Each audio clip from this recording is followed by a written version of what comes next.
xotima o'rnida yaxshi ko'rgan har bir tanishimizga, qarindoshimizga va notanish yurtdoshlarimizga o'zbek tilida xitob aylamoqchimiz. Ushbu murojaatimizni ajabo deb nomladik. Ajabo umr o'tmoqda deb tinmasdan hayqiramiz u qalbimizda bu umrning chindan ham o'tib borayotganiga afsus va nadomat topa olmaymiz. Ajabo qo'limizdagi 1000 so'm masjidga berishga, Alloh uchun ehson qilib yuborishga ko'plik qiladi-yu, bozorga naqadar oz. Ajabo maxfiy qolganimizda 1,5 soat zikr qilishimiz biz uchun bir hafta o'tib ketgudek uzoq tuyuladi-yu, 90 minut futbolni xotirjamlik bilan kuzatib, qanday o'tkazib yuborganimizni bilmaymiz. Ajabo agar futbolda qo'shimcha vaqtga o'tiladigan bo'lsa, naqadar hayajonlanib turamiz-u, Ramazondagi qo'shimcha namozdan uzoq deb noliymiz. Ajabo duoda so'zlar naqadar topilmaydi-yu, g'iybatda shu qadar quyilib keladi. Ajabo Qur'ondan bir sahifa o'qish naqadar qiyin-u, darakchidan 30 bet naqadar oson.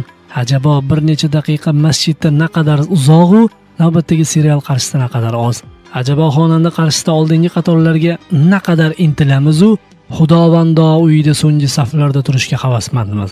Ajabo odamlarga juma ma'ruzasini esda saqlab, boshqalarga yetkazish naqadar og'ir-u, g'avoyu mishmishlarni tashib yurish naqadar yengil.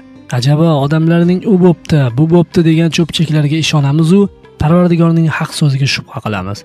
Ajabo dunyoning istalgan matohini intizor ko'zlarimiz bilan kutamiz-u, namoz vaqti deyarli o'tib ketsa ham unga hech qancha tayyorgarlik ko'rmaymiz.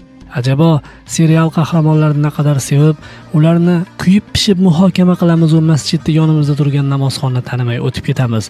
Ajabo har kim jannatga kirishni har qancha tamaa qiladi-yu, buning uchun bir nima qilish, gapirish yoki ishonish kerakligini hech qancha o'ylamaydi. Ajabo ertagacha bu hayratlarning asl sababini o'rganishga